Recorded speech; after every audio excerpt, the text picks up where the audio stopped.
आज के क्लास में हम लोग यूपी डीएलएड सेकेंड सेमेस्टर के इंग्लिश सब्जेक्ट के वर्ष 2020 के क्वेश्चन पेपर को पढ़ेंगे। पिछले दो क्लासों में हम लोगों ने 2023 का और 2022 का क्वेश्चन पेपर को पढ़ लिया था। अगर आप लोगों ने नहीं देखा है तो उसका लिंक नीचे डिस्क्रिप्शन में दिया हुआ है, उस पर क्लिक करके आप देख सकते हैं। और इंग्लिश के अलावा सेकेंड सेमेस्टर के सभी विषय का प्रीवियस ईयर का 2023 से 2016 तक के वीडियो का लिंक नीचे डिस्क्रिप्शन में दिया हुआ है, उस पर क्लिक करके आप सभी विषय का प्रीवियस ईयर देख सकते हैं। और राजन सीरीज के भी सभी विषय का जो सभी बहुविकल्पी प्रश्न एक ही वीडियो में और सभी अति लघुत्तरीय प्रश्नों को मैंने एक ही वीडियो में करा रखा है, उसका भी लिंक अलग अलग दिया हुआ है डिस्क्रिप्शन बॉक्स में, उस पर क्लिक करके आप राजन सीरीज भी देख सकते हैं। तो आइए आज का क्लास शुरू करते हैं। सबसे पहले हम लोग ऑब्जेक्टिव टाइप क्वेश्चंस को पढ़ेंगे। इसमें पहला प्रश्न है, हु इन्वेंटेड बाइलिंगुअल मेथड, यानी बाइलिंगुअल मेथड की खोज किसने की। ऑप्शन ए है ओ जेफरसन, बी है एच ई पामर, सी है प्रोफेसर सीजे डॉटसन और डी है नन ऑफ द एबव। तो इसका आंसर ऑप्शन सी सही आंसर है, प्रोफेसर सीजे डॉटसन। इसके बाद है क्वेश्चन सेकंड है, चूज द करेक्ट आर्टिकल, यानी जो खाली स्थान है इसमें क्या फिल करेंगे। तो दिया हुआ है book you want is out of print. तो यहाँ पे ऑप्शन ए है द, बी है ए, सी है एन और डी है नन ऑफ द एबव। तो इसका ऑप्शन ए सही आंसर है द। यहाँ पे द फिल होगा, THE द बुक। द का प्रयोग वहाँ होता है, यहाँ पे द बुक यू वांट यानी स्पेसिफिक बुक को दिखा रहा है कि जो तुम चाहते हो वह किताब। तो यहाँ पे एक ही विशेष किताब की बात की जा रही है, इसलिए यहाँ पे द का प्रयोग होगा। इसके बाद है प्रश्न क्या तीसरा, the superlative degree of beautiful. तो जब भी लंबे वर्ड दिए रहते हैं तो वहाँ पे मोर और मोस्ट लगाकर कंपैरेटिव और सुपरलेटिव बनाया जाता है। मोर लगाते हैं तो कंपैरेटिव डिग्री में बनता है और मोस्ट लगा देते हैं तो वो सुपरलेटिव डिग्री में बन जाता है। तो इसका ऑप्शन ए ही दिया हुआ है, मोस्ट ब्यूटीफुल, यही सही आंसर होगा। बाकी जो बी दिया है मोर ब्यूटीफुल, ये कंपैरेटिव में है, ब्यूटीफुलिस्ट होगा नहीं, क्योंकि ये लंबा जो वर्ड है ना, जो लंबे लंबे वर्ड होते हैं उसके पहले मोर और मोस्ट लगा के बनाते हैं, कंपैरेटिव और सुपरलेटिव। डी है नन ऑफ द अबव, ये भी नहीं होगा, इसका ऑप्शन ए ही सही आंसर है। इसके बाद है अगला प्रश्न, प्रश्न के 4, in which method is mother tongue use during the early stages to explain the meaning of new words, यानी वो कौन सी जो विधि होती है जिसमें बच्चों को नए वर्ड सिखाने के लिए उनके शुरुआती समय में, यानी प्राइमरी और प्री प्राइमरी लेवल में मदर टंग यानी मातृभाषा यानी उनके लोकल लैंग्वेज का प्रयोग किया जाता है। फ्रेजेस, इडियम्स एंड सेंटेंसेस, यानी वाक्यों सिखाने के लिए, इडियम्स और फ्रेज सिखाने के लिए और नए वर्ड सिखाने के लिए उनको मातृभाषा का प्रयोग किया जाता है। तो कौन सी विधि में, तो ऑप्शन ए दिया हुआ है doctor West new method, B है ऑडियो वीडियो मेथड, सी है बाइलिंगुअल मेथड या अप्रोच और डी है लैंग्वेज गेम्स। तो इसका ऑप्शन सी सही आंसर है, बाइलिंगुअल मेथड एंड अप्रोच।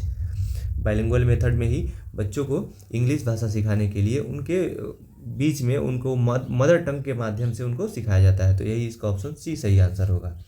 इसके बाद अगला प्रश्न, प्रश्न के 5, चूज द करेक्ट प्रीपोजिशन। इसमें प्रीपोजिशन करेक्ट कौन सा होगा। ही डायड डैश कॉलरा। तो जहाँ बीमारी का नाम होता है वहाँ पे ऑफ का प्रयोग होता है, हमेशा आप इसको रट लीजिए। जहाँ भी कभी बीमारी आएगा, कॉलरा एक बीमारी है, तो ये बीमारी के नाम के पहले हमेशा प्रीपोजिशन ऑफ ही आता है। तो इसका ऑप्शन बी है, ऑफ दिया है, यही सही आंसर होगा। इसके बाद है very short answer type question, यानी अति लघुत्तरीय प्रश्न, ये भी एक नंबर के होते हैं। इसका ऑप्शन, इसमें जो क्वेश्चन 6 है, change the following into passive voice. हर एक क्वेश्चन पेपर में एक पैसिव वॉइस पूछ ही रहा है, हम लोग देख रहे हैं शुरू से।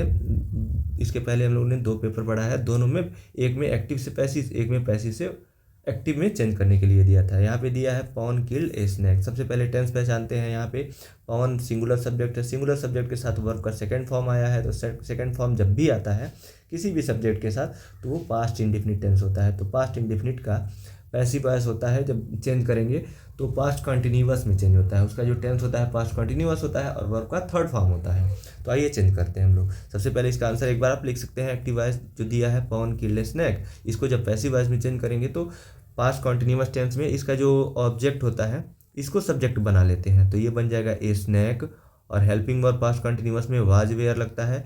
तो जब ए स्नैक सिंगुलर सब्जेक्ट है तो उसके लिए हेल्पिंग वर्ब वेयर नहीं वाज लगेगा, सिंगुलर के साथ वाज लगेगा।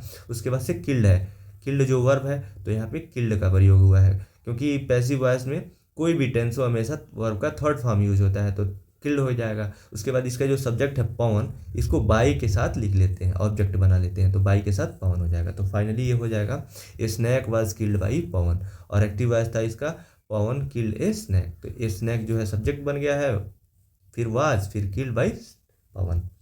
मुझे उम्मीद है आपको ये समझ में आ रहा होगा। इसके बाद हम लोग अगला प्रश्न देखते हैं, प्रश्न संख्या 7, करेक्ट द फॉलोइंग सेंटेंस। तो यहाँ पे भी इसमें इनकरेक्ट सेंटेंस दिया हुआ है, इसको करेक्ट करना है। दिया है cattles were grazing in the field, तो इसका करेक्टेड सेंटेंस हो जाएगा, कैटल का अर्थ होता है जो पशुओं का जो भीड़ होता है, झुंड होता है, जो पालतू जो भी पशु होते हैं उनको, उनके झुंड को ही, उनके समूह को ही कैटल कहते हैं। तो यहाँ पे इसको प्लूरल बनाने के लिए एस का प्रयोग नहीं होगा। ऑलरेडी ये जो कैटल वर्ड है ये प्लूरल है। जब उनके समूह को ही कैटल कहते हैं तो ऑलरेडी समूह में कई सारे पशु होंगे तो वो प्लूरल होंगे। तो यहाँ पे एस लगाने की ज़रूरत नहीं है प्लूरल बनाने के लिए, ये प्लूरल ऑलरेडी बस इतना ही तक है। जब प्लूरल है तो यहाँ पे वेयर का प्रयोग होगा, were grazing in the field, यानी बस इसमें से एस गायब करना था। जब एस गायब कर देंगे ये करेक्ट हो जाएगा। बस इतने लास्ट में कैटल में यस हटा देंगे तो हो जाएगा, और इसके पहले द का प्रयोग करेंगे, ठीक है, एक ये भी चेंज करेंगे, यस हटाएंगे और द का प्रयोग करेंगे, the cattle were grazing in the field, तो ये करेक्टेड सेंटेंस हो जाएगा। इसके बाद है अगला प्रश्न, प्रश्न क्या 8, आइडेंटिफाई नाउन या nouns in the following sentences. इसमें जो भी नाउन है जितने भी उनको बताना है। नीचे सेंटेंस दिया हुआ है, सुरेश लिव्स इन प्रयागराज। तो हम लोगों ने पढ़ा था नाउन का definition, a noun is the name of person animal place or thing, यानी नाउन संज्ञा उसे कहते हैं, किसी व्यक्ति वस्तु स्थान के नाम को संज्ञा कहते हैं या भाव के नाम को संज्ञा कहते हैं। तो यहाँ पे इस सेंटेंस में किसी व्यक्ति या वस्तु के नाम को संज्ञा कहते हैं ना, तो देखिए व्यक्ति का नाम सुरेश है और ये स्थान का नाम यहाँ पे दिया है प्रयागराज, तो दो यहाँ संज्ञा है, तो नाउन लिख देंगे सुरेश और प्रयागराज। लिप्स जो है ये वर्ब है, क्रिया है, और इन है प्रीपोजिशन है। तो यहाँ पे दो ही नाउन है, दोनों नाम है, बहुत ही ईजी है। किसी भी नाम को ही संज्ञा कहते हैं तो दो नाम दिया हुआ है सुरेश और प्रयागराज, तो यहाँ लिख देंगे। इसके बाद है प्रश्न संख्या 9, change the following sentence into indirect speech. नीचे जो सेंटेंस दिया हुआ है नरेशन, इसको इनडायरेक्ट में चेंज करना है। सेंटेंस दिया है, he said to me what is your name, यहाँ पे डबल इन्वर्टेड कामा में बंद रहेगा और ये कैपिटल लेटर में रहेगा।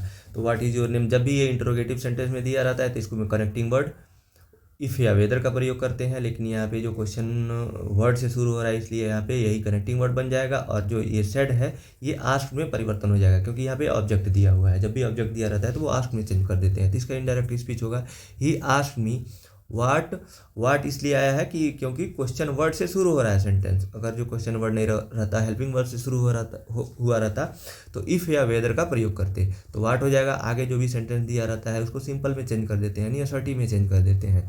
तो योर है, योर ऑब्जेक्ट के अनुसार चेंज होगा, क्योंकि आप लोगों ने पढ़ा होगा 1 2 3 SON, यानी फर्स्ट पर्सन के प्रनाउन सब्जेक्ट के अनुसार चेंज होते हैं, सेकंड पर्सन के प्रनाउन ऑब्जेक्ट के अनुसार चेंज होते हैं, और थर्ड पर्सन के प्रनाउन में नो चेंज होता है, कोई परिवर्तन नहीं होता है। तो यहाँ पे जो योर दिया हुआ है ये है सेकंड पर्सन का प्रनाउन, तो सेकंड पर्सन का प्रनाउन ऑब्जेक्ट के अनुसार चेंज होगा। मी है तो माई हो जाएगा, माई नेम, और यहाँ पे इज है प्रेजेंट कॉन्टिन्यूअस में, तो ये हो जाएगा पास्ट कॉन्टिन्यूअस में। नरेशन में जब चेंज करते हैं तो उसके जो भी टेंस दिया रहता है प्रेजेंट में, उसी का पास्ट में वो परिवर्तन होता है। तो प्रेजेंट इंडिफिनिट है, प्रेजेंट कॉन्टिन्यूअस है तो पास्ट कॉन्टिन्यूअस बाद हो जाएगा। तो कंप्लीटली ये सेंटेंस बन जाएगा इनडायरेक्ट में, he asked me what my name was.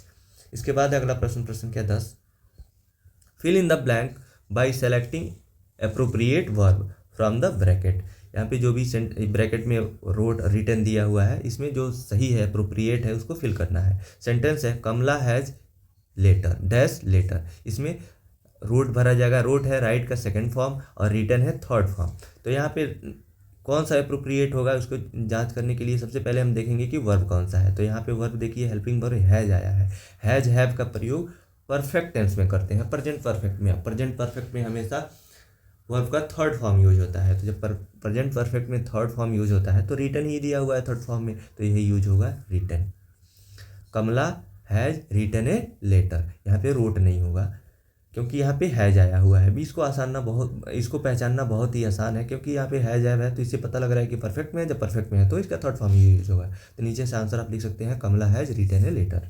इसके बाद अगला प्रश्न है प्रश्न संख्या 11, transform the following sentence into negative without changing it's meaning. यानी नीचे जो सेंटेंस दिया हुआ है उसको निगेटिव में ट्रांसफॉर्म करना है, उसको बदलना है, लेकिन उसका मीनिंग नहीं बदलना चाहिए, उसका भाव नहीं बदलना चाहिए। नीचे सेंटेंस दिया हुआ है Mukesh is visor then Shyam, यानी जो मुकेश है वो श्याम से अधिक बुद्धिमान है, यानी मुकेश अधिक बुद्धिमान है श्याम से। नीचे इसका आंसर हो जाएगा Shyam is not so wise as Mukesh, यानी जो श्याम है वो मुकेश से अधिक बुद्धिमान नहीं है। इस सेंटेंस से भी पता लग रहा है कि मुकेश ही अधिक बुद्धिमान है, और ऊपर वाले सेंटेंस से ही पता लग रहा है कि मुकेश ही अधिक बुद्धिमान है। तो ये निगेटिव में चेंज भी होगा, बीच में नॉट का यूज भी हो गया और भाव वही है। तो ये इसका आंसर हो जाएगा। इसके बाद है शॉर्ट आंसर टाइप क्वेश्चन, यानी जो लघु उत्तरीय प्रश्न होते हैं 2-2 नंबर के, उनको हम लोग पढ़ते हैं। इसका पहला प्रश्न है explain abstract noun with example. ये रिपीटेड प्रश्न है, इसके पहले भी हम लोगों ने पढ़ लिया था इसको। एब्स्ट्रैक्ट नाउन का डिफिनीशन और उसको एग्जाम्पल के साथ बताना है। तो लिखेंगे एब्स्ट्रैक्ट नाउन, इसका definition, an abstract noun is a word which names something that we can not see, hear, touch, smell और टेस्ट। यानी एब्स्ट्रैक्ट नाउन उसे कहते हैं, वो वर्ड होते हैं जिनको हम हियर इन सुन नहीं सकते, छू नहीं सकते, सूंघ नहीं सकते और चख नहीं सकते। यानी ये इसको केवल फील किया जा सकता है, यानी जो भाव होते हैं ना जितने, तो वो एब्स्ट्रैक्ट नाउन के अंतर्गत आते हैं। जैसे इसका एक एग्जाम्पल हो जाएगा काइंडनेस यानी दयालुता, विजडम बुद्धिमत्ता, फ्यूचर मतलब भविष्य, ब्यूटी सुंदरता, स्लीप मतलब सोना, फ्रीडम मतलब आज़ादी, जॉय मतलब खुशी, सक्सेस मतलब सफलता, प्लीजर मतलब आनंद। ये सभी इसको न छू सकते हैं, न टच कर सकते हैं, न छू सकते हैं, न स्मेल कर सकते हैं, ना ही इसको चख सकते हैं, ना ही देख सकते हैं। तो ये भाव है ना, तो इसी को एब्स्ट्रैक्ट नाउन कहते हैं। इसके पहले हम लोगों ने नाउन का काइंड सब पढ़ा था, वहाँ भी पढ़ा था, अलग से भी ये पूछा हुआ था।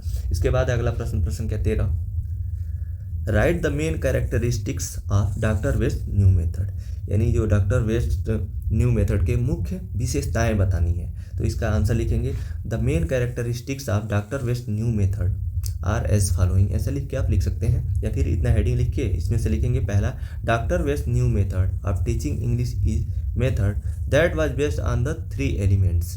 यानी जो डॉक्टर वेस्ट की अंग्रेजी पढ़ाई की नई पद्धतियाँ 3 मुख्य तत्वों पर आधारित थी, जिसका नाम दिया हुआ है, यानी नेमली रीडिंग, रीडर्स, यानी जो पढ़ना, रीडर्स विथ वोकेबुलरी, यानी जो पाठक, रीडर्स का अर्थ होता है पाठक, यानी शब्दावली के साथ पाठक, and the use of native language judiciously, यानी स्थानीय भाषा के विवेकपूर्ण प्रयोग पर। और दूसरा कैरेक्टरिस्टिक्स इसका जो विशेषता हो जाएगा वो है, doctor West had done his research on the English language as a second language in India. यानी डॉक्टर वेस्ट ने भारत में अंग्रेजी को द्वितीय भाषा के रूप में पढ़ाने पर अपना शोध किया, and developed it as a response against teaching formal grammar and the direct method of teaching. और इसे व्याकरण पढ़ाने की औपचारिक पद्धति एवं प्रत्यक्ष पद्धति के विरोध में विकसित किया। तो ये दूसरा विशेषता हो जाएगा।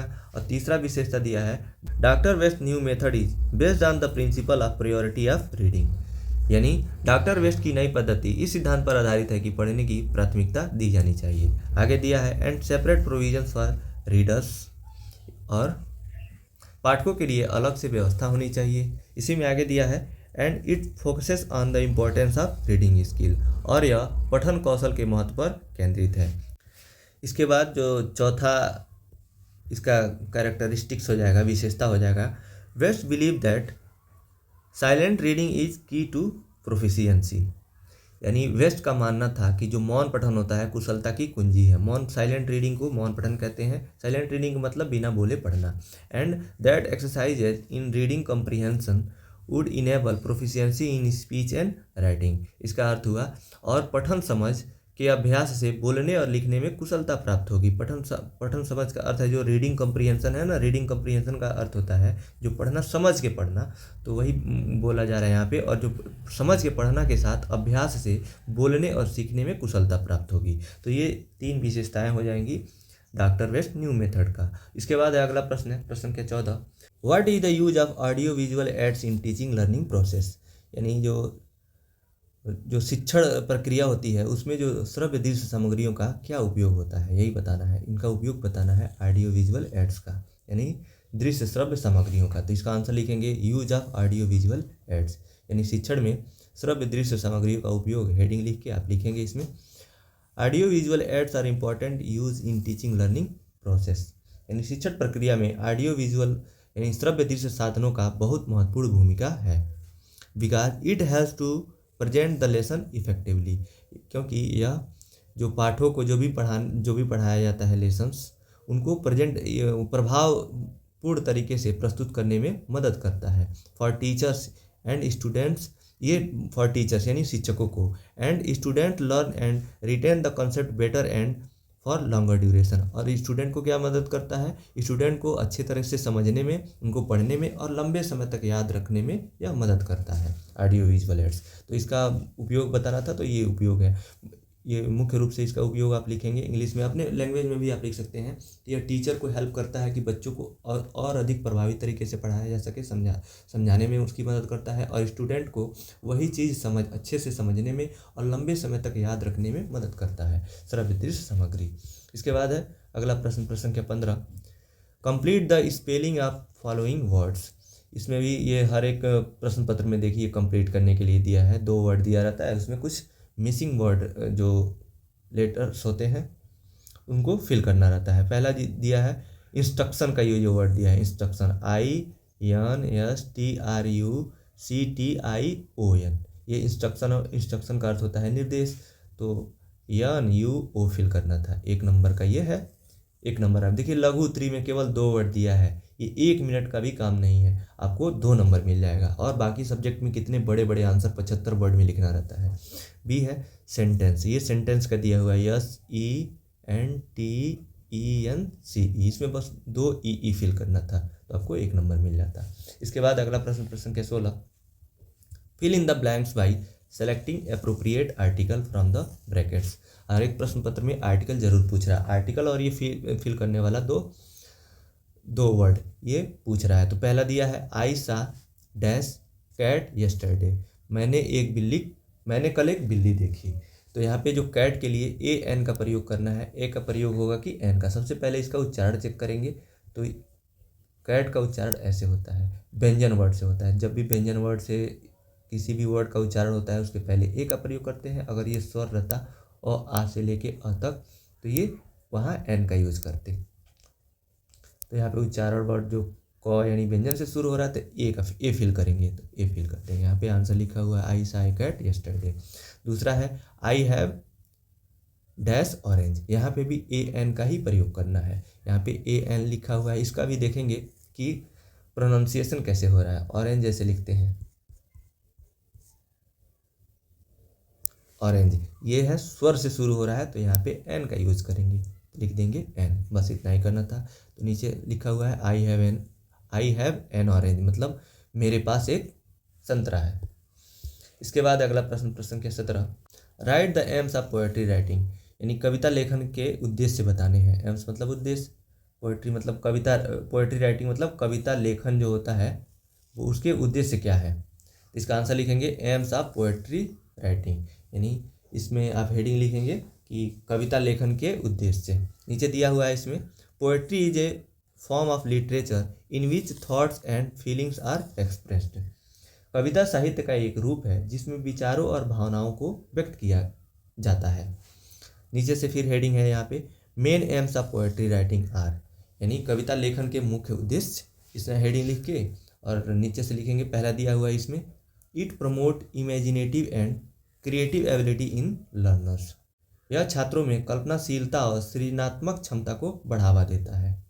दूसरा है, it helps to express themselves more effectively, यानी यह उन्हें अपने विचारों को अधिक प्रभावी ढंग से व्यक्त करने में सहायता करता है। यहाँ पे उन्हें के लिए, लर्नर्स के लिए यूज किया गया है कि यह उन्हें अपने विचारों और भावनाओं को अधिक प्रभावी तरीके से प्रस्तुत करने में उनकी मदद करता है। यानी देमसेल्फ यहाँ पे लर्नर्स की बात की गई, स्टूडेंट्स के लिए यूज किया गया है। और तीसरा है, तीसरा उद्देश्य, to enable the student to derive aesthetic pleasure from poetry, छात्रों को कविता में सौंदर्यात्मक आनंद प्राप्त करने में सक्षम बनाना। इसके बाद है चौथा, it has to affect readers to create literary work, यानी यह जो अफेक्ट रीडर्स यानी जो भी पढ़ रहा होता है उसको प्रभावित करता है। किस लिए? टू क्रिएट लिटरेरी वर्क, यानी जो साहित्यिक कृति करने के लिए। यहाँ पे जो पढ़ रहा है ना, या फिर कोई बच्चे या फिर कई लोग होते हैं जिनको साहित्यिक कृति करने में, यानी कविता लेखन में, नाटक लिखने में, कहानियाँ लिखने में इंटरेस्ट होता है। जब वो कविता पढ़ते हैं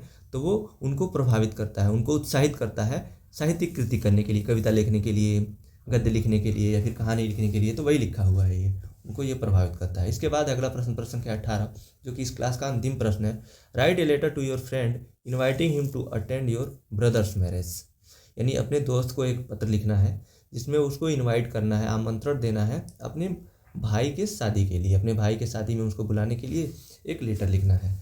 तो आइए इसको लिखते हैं। इसका भी एक फॉर्मेट होता है, उसी फॉर्मेट में लिखेंगे। सबसे पहले उसका एड्रेस लिखते हैं। जब भी लेटर लिखते हैं ना अपने सगे संबंधियों मित्रों को, तो सबसे पहले एड्रेस लिखते हैं। तो सबसे पहले एड्रेस लिखेंगे पैडलेगंज गोरखपुर 27-3001, ये पिन कोड है गोरखपुर। यही एड्रेस लिख देंगे 2 लाइन में। उसके बाद से 1 लाइन छोड़ते हैं, फिर डेट लिखते हैं जनवरी 19, 2025। आप जो कोई भी डेट लिख सकते हैं। उसके बाद फिर 1 लाइन लिख के माय डियर अजय, जो भी आपका फ्रेंड होगा उसको लिखेंगे आप माय डियर अजय। उसके बाद से I am quite well here and I hope that you will also be quite well there. मैं यहाँ बिल्कुल ठीक हूँ और मैं उम्मीद करता हूँ कि तुम भी वहाँ बिल्कुल ठीक होगे। I am very glad to inform you that my elder brother's marriage has held on 15 February 2025 at Lucknow. मुझे बताते हुए यह बहुत खुशी हो रही है कि मेरे बड़े भाई की शादी 15 फरवरी 2025 को लखनऊ में होना सुनिश्चित हुआ है। इसके बाद लिखेंगे the marriage party will depart from Lucknow on 15 Feb at 12 noon। यानी बारात 15 फरवरी को दोपहर 12 बजे लखनऊ के लिए प्रस्थान करेगी, यानी लखनऊ के लिए चलेगी। इसके बाद से 1 लाइन फिर से, इतना आप डिटेल दे दिए कि कब शादी है। उसके बाद से 1 लाइन छोड़ के फिर से लिखेंगे I therefore request you, यहाँ गो नहीं होगा यू होगा, you to come here positively on or before 14 Feb to grace the function. और मैं तुमसे ये निवेदन करता हूँ कि तुम 14 फरवरी से पहले आकर यहाँ की शोभा, इस फंक्शन का शोभा बढ़ाओ। I hope you will not disappoint मी। मैं उम्मीद करता हूँ कि तुम मुझे निराश नहीं करोगे। इतना लिख देंगे। इसके बाद से फिर से 1 लाइन छोड़ेंगे, इसमें 1 लाइन छोड़ के फिर लिखेंगे एनेक्सली वेटिंग फॉर यू, मतलब उत्सुकता पूर्वक तुम्हारा इंतजार कर रहा हूँ। फिर 1 लाइन छोड़ेंगे योर लविंगली, मतलब तुम्हारा प्रिय, फिर नाम लिख देंगे। तो ये फॉर्मेट होता है लेटर लिखने का एक फ्रेंड को।